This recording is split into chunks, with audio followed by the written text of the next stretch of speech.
রামচন্দ্র কোলে নিয়ে কাঁদছে, কাকে নিয়ে? লক্ষণকে।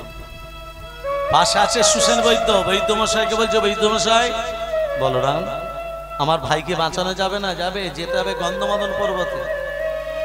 4টে ঔষধ আনতে হবে। কি কি? মায়েরা মন্দির শোনো, এই যে 4টে ঔষধে কি কি নাম? বিশল্যকরণী, অস্থি সঞ্চারিণী, মেদ সঞ্জীবনী, রক্ত সঞ্চারিণী। মনে থাকবে? আবার বলে দিচ্ছি, বিশল্যকরণী, অস্থি সঞ্চারিণী, মেদ সঞ্জীবনী, রক্ত সঞ্চারিণী। যেতে আসতে 18 বৎসর সময় লাগবে। এবার বলো না, ওই 18 বৎসরের পর 3 মন্ডে কে আনতে পারে? দণ্ড মানে কি? দণ্ড মানে মিনিট। রাধে রাধে। 1 দণ্ড মানে কত মিনিট? 24 মিনিটে 1 দণ্ড। 3 দণ্ড মানে 3 24 সঙ্গে 72 মিনিট বাদ সূর্য উদিত হলে তোমার ভাই মারা যাবে। এবার বলো না, ওই 18 বৎসরের পর 3 দণ্ডে কে এনে দিতে পারে? জয় শ্রীরাম, জয় শ্রীরাম। পবনের পুত্র, অঞ্জনার পুত্র হনুমান বললে, প্রভু ওই 18 বৎসরের পর 3 দিন নয়, আমি 2 দণ্ড এনে দিতে পারি। 2 দণ্ড মানে? 2 দণ্ড মানে 48 মিনিটে পারবে হনুমান ওই 4টে ঔষধ চিনে আনতে পারবে? চিনিতে কি, চিনিতে কি পারবে তুমি, পারবে তুমি, চিনিতে কি পারবে, চিনিতে কি পারবে, চিনিতে কি পারবে তুমি, পারবে তুমি, চিনিতে কি পারবে, চিনিতে কি পারবে। ওরে হনুমান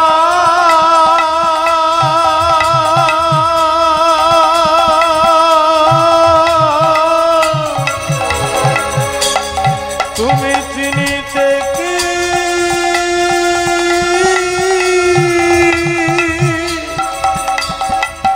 পারবে।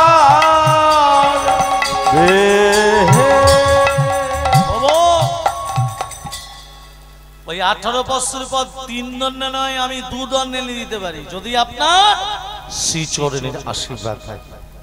রামচন্দ্রের চরণে প্রণাম করে চলে গেল কে? মা হনুমান। কোথায় গেল? কোথায় গেল মা? গন্ধমাদন পর্বতে। এখানে রাবণ চক্রান্ত করছে, হনুমানকে বাধা দেয়া যায় কি হবে? রাবণ মামাকে ডাকছে। রাবণের মামাকে, কাল্লেমি, মামা এদিকে শোনো। বল রাবণ, বলে মামা তোমাকে যেতে হবে গন্ধমাদন পর্বতে। কেন না? তুমি সাধুর বেশ ধরে বসে বসে রাম রাম রাম রাম রাম রাম জপ করবে। কি বেশ ধরে? সাধুর বেশ ধরে। আর তোমার মুখে রাম নাম শুনে হনুমান ঠিক তোমার কাছে যাবে। আর হনুমান যখন তোমার কাছে যাবে তোমাকে চিনতে পারবে না, কেননা তুমি তো সাধুর বেশ ধরে বসে থাকবে। আর তোমাকে দেখে বলবে, ও সাধু। তুমি তখন বলবে, হনুমান এখানে কি করতে এসছো?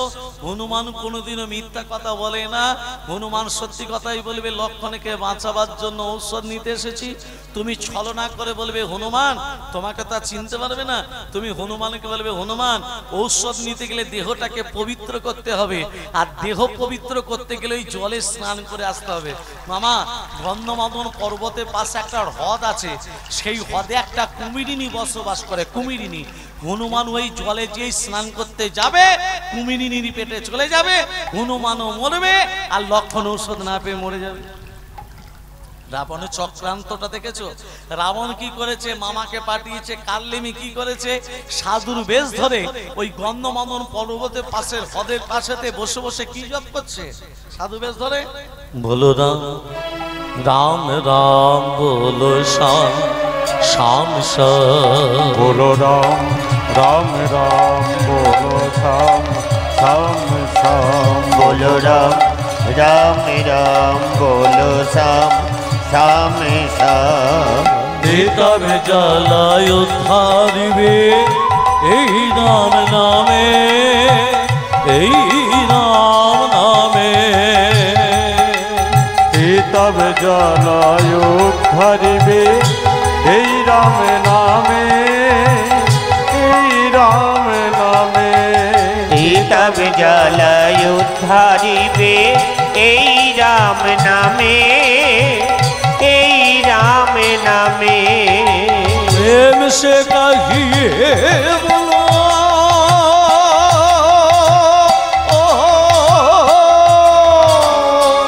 প্রেম সে কাহিয়ে বলো, प्रेम से कहिए बोलो রাম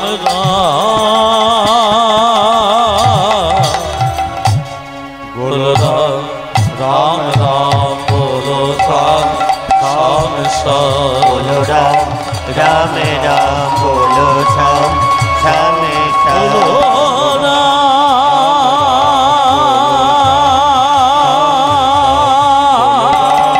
राम राम बोलो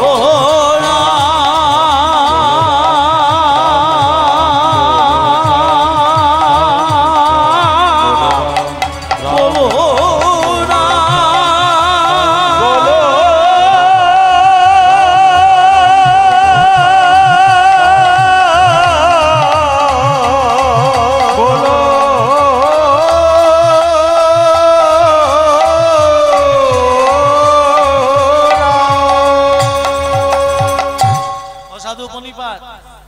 এমা ওমা ওমা পনিপাত মানে কি? মায়েরা স্বামীজিকে প্রণাম করেন তো? পা ঠেকলে করে।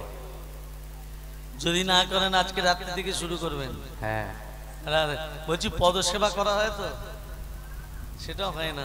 ব্যথার ট্যাবলেট। দাঁড়াও, নারায়ণের চরণ তলে কে পড়ে আছে গো? কে নারায়ণের চরণ তলে কে পড়ে থাকে? লক্ষ্মী দেবী চরণ তলে বসে কি করছে? পদসেবা করছে। কেন করছে? নারী জাতিকে শিক্ষা দিল তোমরা পদসেবা করো। কেন করতে বলেন শুনে রাখুন। পুরুষ জাতির হাঁটুর নিচ থেকে পায়ের আঙ্গুল পর্যন্ত অমঙ্গল থাকে, নারী জাতির হাতে থাকে দুটো মঙ্গল। এই মঙ্গল যখন অমঙ্গলে পড়ে যায়, স্বামীর শরীর থেকে অমঙ্গল দূরে গিয়ে স্বামীর শরীরে পরমায়ু বৃদ্ধি পায়। অতএব স্বামীর পরমায়ু বাড়াতে গেলে প্রতিদিন একবার করে চরণে হাত দেবে। আজ থেকেই শুরু করে দেবেন। অসাধু পনিপাত, কি নাম তোমার? আমার নাম পবন। হ্যাঁ, আমার নাম অঞ্জনা। তোমার নাম কি? এখানে কি করতে এসছো? চোখকে বাঁচাবার জন্য ঔষধ নিতে এসেছি। ঔষধ নিতে গেলে তোমার দেহটাকে পবিত্র করতে হবে, আর দেহ পবিত্র করতে গেলে জলে স্নান করে আসতে হবে। জলে কি আছে মা? হনুমান কি করেছে? ওই যেই জলেতে স্নান করতে নেমেছে, নাভি পর্যন্ত দেশে যখনই জলে নেমেছে, কুমিরিনী কি করেছে? হনুমানের চরণ দুটোকে। হনুমান বলছে, ওরে কুমিরিনী, তুই আমাকে জলে নিয়ে যেয়ে ভক্ষণ করবি? তোর এত বড় ক্ষমতা? ওমা, হনুমান তো খুব শক্তিশালী গো।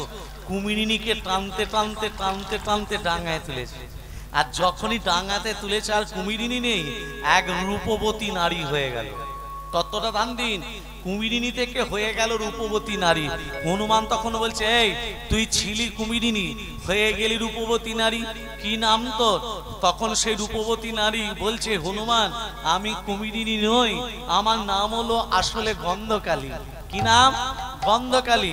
আমি স্বর্গরাজ্যে বসবাস করতাম, দুর্বাসা মুনির অভিশাপে আজকে আমি কুমিরিনী হয়ে এই জলে বসবাস করছি। দুর্বাসা মুনি আমাকে অভিশাপ দিয়েছিল, যা গন্ধকালী, গন্ধমাদন পর্বতের পাশে হ্রদ আছে, সেই হ্রদে তুই কুমিরিনী হয়ে যা। আমি দুর্বাসা মুনিকে বলেছিলাম, হে দুর্বাসা মুনি, আমাকে যে কুমিরিনী হয়ে পাঠাচ্ছ, আমি উদ্ধার হব কবে? আমাকে বলেছিল দুর্বাসা মুনি, তুই কুমিরিনী থেকে সেদিন উদ্ধার হবি যেদিন পবনের পুত্র হনুমান, রাম ভক্ত হনুমান তোর জলে স্নান করতে আসবে। ওই হনুমানের চরণ স্পর্শে তুই উদ্ধার হয়ে যাবে। হরি হরি বল, হরি হরি বল।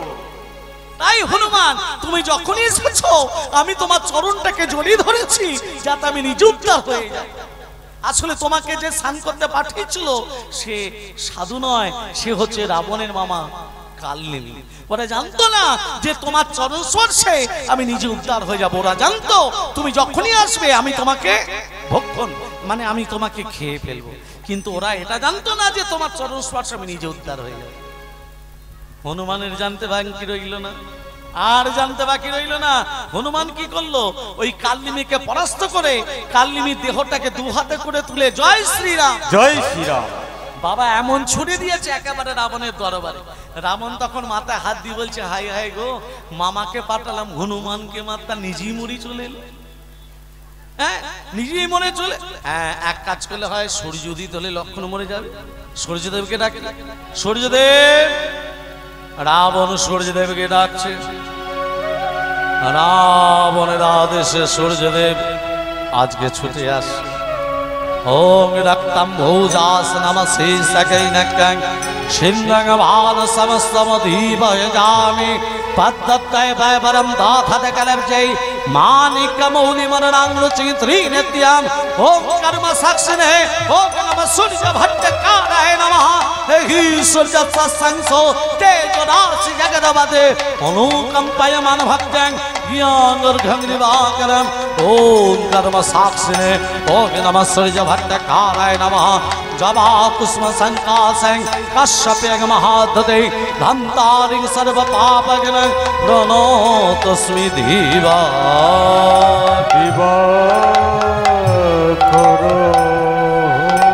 সূর্যদেব, আমার আদেশ উদিত হতে যাও। রাবণের আদেশে সূর্যদেব উদিত হতে যাচ্ছে। আর এখানে হনুমান চারটে ঔষধের কথা ভুলে গেছে। চারটে ঔষধে কি কি নাম বলেছিলাম? মায়েদেরও হরিবোল হয়ে গেছে। বিশল্যকরণী, অস্থি সঞ্চারিণী, মেদ সঞ্জীবনী, রক্ত সঞ্চারিণী। হনুমান ভুলে গিয়ে গন্ধমাদন পর্বতটাকে বাহাতে করে ধারণ করে গগন পথে উঠতে উঠতে আসছে। আর এখানে সূর্যদেব একবারে সামনাসামনি। এই পর্বত হাতে করে নিয়ে কোথায় যাচ্ছ? আমার সামনে এসে পদ রুদ্ধ করে দাঁড়ালে, তুমি কে? আমার নাম ভানু। ভানু মানে? সূর্যদেবের অপর নাম ভানু, জানো না? তা কোথায় যাচ্ছ? আর কোথায় যাচ্ছে? আমি উদিত হলে কে কোথাকার লক্ষণ আছে মারা যাবে। হনুমান বলছে, ওরে বাবরে, এত কষ্ট করে পর্বত নিয়ে যাচ্ছে আর উনি উদিত হবেন? এ কি নাম বললে তোমার? ভানু গো। আরেকবার বলো। ভানু গো। আরেকবার বলো। আমার নাম তো বারবার জিজ্ঞাসা করছো, তোমার নামটা কি বলো তো? তোমার নাম ভানু? হ্যাঁ। তোমার নাম কি? এই তোমার নাম ভানু? হ্যাঁ। আমার নাম কি জানো? কি বলো তো? আমার নাম হুনু। হ্যাঁ হ্যাঁ গো, তোমার নাম ভানু, আমার নাম হুনু। হুনু ভানু ভানু হুনু হুনু। এত নামের মিল যখন এসন একটু বন্ধুত্ব পাঠিনি। যেই ভানু হুনুকে আলিঙ্গন দিতে গেছে, বেটাকে চেপে ধরেছে, তুই উদিত হলে লক্ষণ মরবে, তোকে তো ছাড়বো না। বলো রাম রাম রাম রাম রাম রাম রাম রাম রাম রাম রাম রাম রাম। বলো রাম রাম রাম হরে রাম হরে রাম রাম রাম রাম রাম রাম রাম। বলো রাম রাম রাম রাম রাম রাম রাম রাম রাম রাম রাম রাম রাম।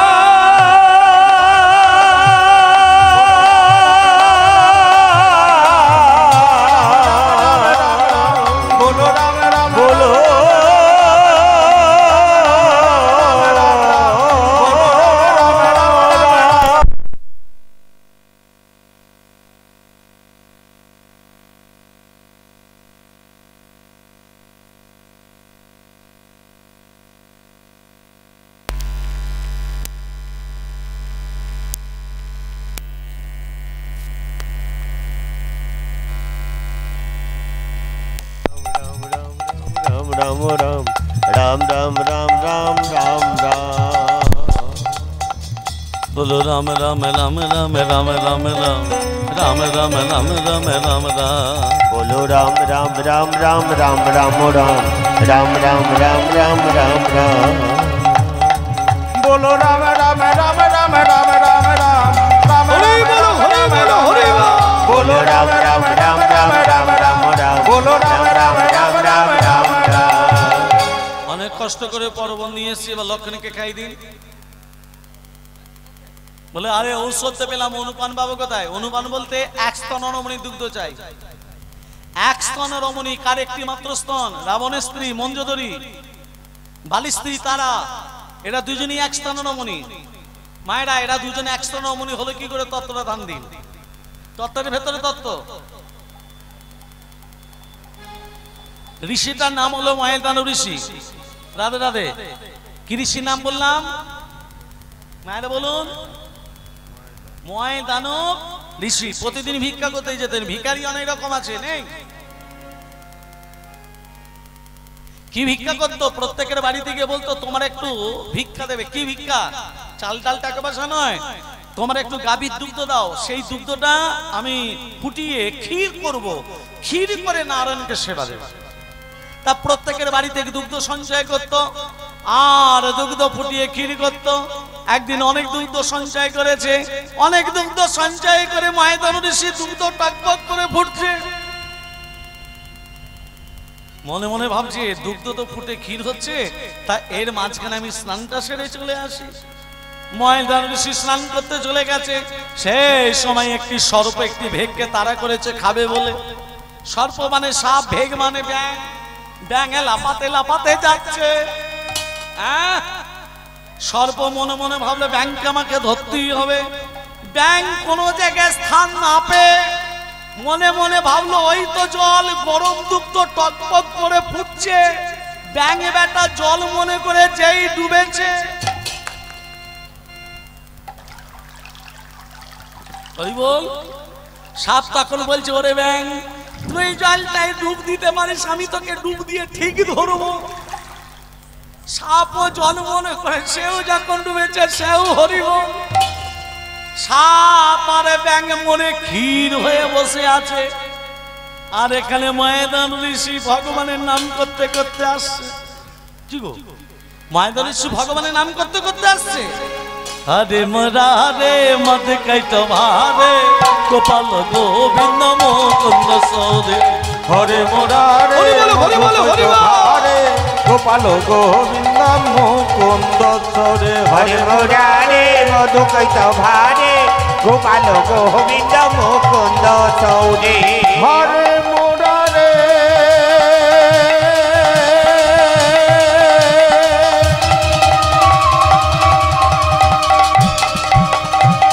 হরে মুরারে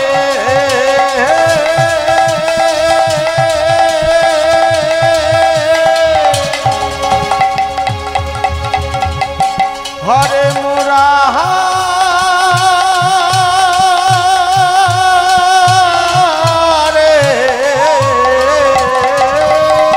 হরে মুরারে মধুকৈত ভারে গোপাল গোবিন্দ মুকুন্দ সৌরে। হরে মুরারে মধুকৈত ভারে গোপাল গোবিন্দ গোপাল গোবিন্দ গোপাল গোবিন্দ মুকুন্দ সরে। হ্যাঁ, এ কি, এ তো দেখছি সাপ ব্যাঙ মেশানো কি। ও ঠাকুর তুমি করিয়েছো তাই হয়েছে, তুমি করিয়েছো তাই হয়েছে। সাপ ব্যাঙ মেশানো ক্ষীরটা কি করেছে মা? নারায়ণের সামনে উৎসর্গ করবো বলে ধরে দিয়েছে। উৎসর্গ করতে গেলে কি চাই? উৎসর্গ করতে গেলে কি চাই? তুলসী পাতা, গঙ্গা জল। মায়েরা তুলসী পত্র তোলার সময় মন্ত্র বলেন তো? ওই চর পর করে তুলে নেওয়া হয়। আমি দুটো মন্ত্র শিখিয়ে দিচ্ছি। এক, তুলস্য মিত নামসি ধাম নামাসি সদাত্তং কেশব প্রিয়া কেশবার্তে চিনামিতং বরদাবাব শোভন। আর একটা বলে দিই, বৃন্দাবী তুলসী দেবী প্রিয়াবী কেশবস্য বিষ্ণুর ভক্তে প্রদে দেবী সত্যবত্যই নমো নম। মনে থাকবে না, এত বড় বড় মনে থাকবে না, ছোট ছোট কিছু করে থাকলে বলে দিই। বলো। বাঁ হাত বৃদ্ধাঙ্গুলি অনামিকা, কি কি আঙ্গুল দিয়ে ধরবেন? বাঁ হাত বৃদ্ধাঙ্গুলি অনামিকা, এক হাতে তুলসী পত্র তুলবেন না। আর ডান হাত বৃদ্ধাঙ্গুলি অনামিকার দ্বারা বিন্দুটি খসাবার আগে মুখে বলে দেবে নম বৃন্দাবী। মনে থাকবে, নম বৃন্দাবী। একাদশী, দ্বাদশী, অমাবস্যা, পূর্ণিমা, সংক্রান্তি, রবিবার এই কটা দিনে তুলসী পত্র তুলবেন না। মনে থাকবে। প্রেম সে বলো রাধে রাধে। ভক্তমন্ডলী, ভক্তিমতী মা, এ মা, সেই তুলসী পত্র নিয়ে গঙ্গা জল নিয়ে যে প্রবেশ করতে যাবে, পাত্রের উপর সাপ ব্যাঙ মেশানো ক্ষীর নেই, একটা কন্যা শিশু খেলা করছে। কন্যা শিশু দৈবমানী হলে ময়দানব, এই কন্যাকে তুমি প্রতিপালিত করো আমার আদেশ। সেই কন্যা ধীরে ধীরে বড় হলো। কন্যা যখন বড় হলো, বালি কি করলো? বাগদত্তা করলো কন্যাকে বিবাহ করব বলে। বালি আর রাবণের পিপাসায় কাতর হয়ে ময়দান ঋষির আশ্রমে গিয়ে বলল, আমি বড় তৃষ্ণার্ত, আমাকে একটু জল নাও।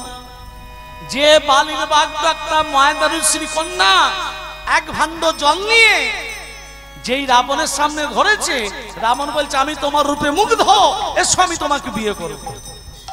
বলছে না না, আমি আপনাকে বিয়ে করব না, আমি বালির বাগদত্তা। বলে না, আমি তোমার রূপে মুগ্ধ, এসো বিয়ে করব। রাবণ হাত ধরে টানছে, আর বালি এসে বলছে ওর হাত ছাড়। রাবণ একটা হাত ধরেছে, বালি একটা হাত ধরেছে। রাবণ বলছে আমি বিয়ে করব, বালি বলছে বাগদত্তা করেছে। ব্যাপারটা বুঝতে পারছেন কি হচ্ছে? টানাটানি চলছে, টানাটানি চলছে। বিয়ের নামে দুজনই শক্তিশালী। এ বলছে বিয়ে করবো, এ বলছে বাগদত্তা করেছি। রাবণ বলছে বিয়ে করবো, বালি বলছে বাগদত্তা করেছি। দুজনই শক্তিশালী। পক্ষ থেকে অর্ধেকটা রাবণের হাতে, অর্ধেকটা বালির হাতে। ঠেলা সামলা, খুব বিয়ে করবে না। সেই সময় ময়দান এসে বলছে, ময়দান ঋষি এসে বলছে তোমাদের দুজনের আশাই পূর্ণ হবে। কি করে? রাবণের হাতে যে দেহটা ছিল তাকে করে দিল মঞ্জোদরি, ব্যাঙের হাতে যে দেহটা ছিল তাকে করে দিল তারা। তত্ত্বটা কি? ঋষির কন্যার দেহটার ভেতর কটা আত্মা ছিল মা? দুটো। কি কি? একটা সাপের আত্মা, একটা ব্যাঙের আত্মা। তাহলে সর্পটা চলে গেছে রাবণের হাতে মঞ্জোদরি, ব্যাঙটা চলে গেছে বালির হাতে, তাকে করে দিল তারা।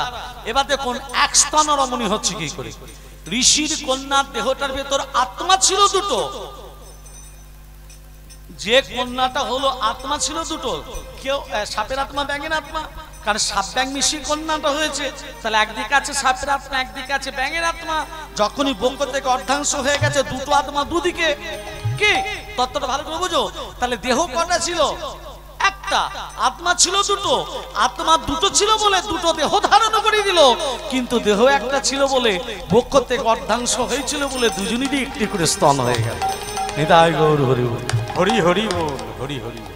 হনুমান পুত্র হবে লোকদুনি এসে লক্ষণে কাকালে লক্ষণে মেচে গেল। তত্ত্বটা কি বলেছিলাম? ভগবান শ্রীকৃষ্ণ এত জায়গা থাকতে কারাগারে কি কালনিমি যখন মৃত্যু বরণ করে মুখে কি নাম বলছিল? রাম রাম রাম। রামচন্দ্র বলল কালনিমি মৃত্যু বরণ করার সময় তুই রাম রাম বলে মৃত্যু বরণ করলি। আমি কথা দিলাম এটা তেতা যুগ, আগামী দাপর যুগে তুই যেখানেই থাকবে আমি সেখানেই আবির্ভূত হব। সেই কালনিমি দাপরে ধ্বংস হয়ে এলো, আর রামচন্দ্র কথা দিয়েছিলেন বলে ভগবান শ্রীকৃষ্ণ এই কারাগারে আবির্ভূত হলো। ওই জন্য মরবার সময় ভগবানের নাম করো। ভগবানের নাম কই করতে পারে? জঞ্জন ব্যাপী সারেং ভাবাত তাদু তন্তে কালেবারাম তন্তেই মিত সদা তদ ভাব ভাব ভাবিত। কথাটা কি বুঝলেন? এটা গীতা শ্লোক। জং জন ব্যাপী সারেং ভাবাত তাদু তন্তে কালেবারাম। জন্মাবার সময় যে কুলে জন্ম নাও না কেন, কর্ম ভালো করতে হবে। আর কর্ম ভালো করলে মৃত্যু বরণ করার সময় ভগবানের নাম মুখে আসবে। হ্যাঁ, আর যদি সব সময় সংসারে লিপ্ত হয়ে থাকি, মরবার সময় ভগবানের নাম আসবে? আসবে? হ্যাঁ।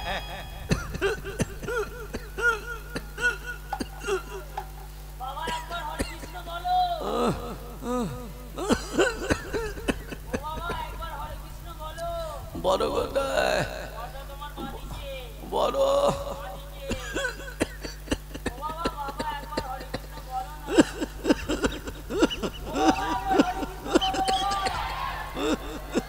মেজো মেজো কোথায়? সেজো কোথায়? না কোথায়? ছোট ছোট ছোট ছোট কোথায়? তাহলে দোকানটা দেখছে কে? দোকানটা ছোট কোথায়? ছোট দোকানটা দেখছে কে? মরে যাচ্ছে। ছেলেরা বলছে একবার হরে কৃষ্ণ বলো, বুড়োরা বলছে দোকানটা দেখছে।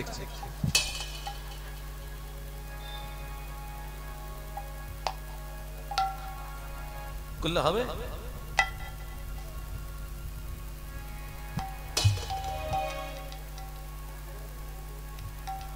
হবে না। শোনো শোনো, তুমি জন্ম যখন নিয়েছো মতো তোমাকে হবে। এলে খালি হাতে যাবি খালি হাতে এলি খালি হাতে যাবি খালি হাতে এলি খালি হাতে যাবি খালি হাতে ন্যাংটা হয়ে রে তুই যাবি সেই পারে রে মোনামা বদন ভরে ডাকলে না তারে মোনামা হরি বলে ডাকলে না তারে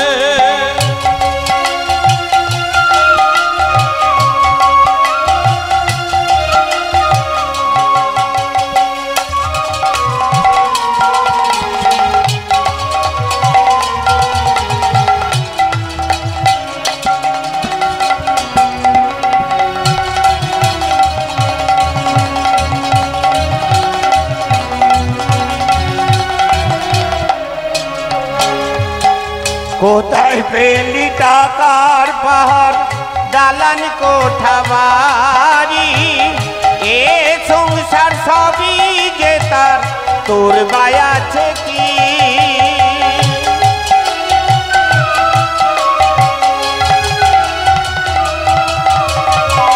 কোথায় পেলি টাকার পাহাড় দালান কোঠা বাড়ি এ সংসার সবই যে তার তোর গায়াছে কি টাকা ছিলে যেতে হবে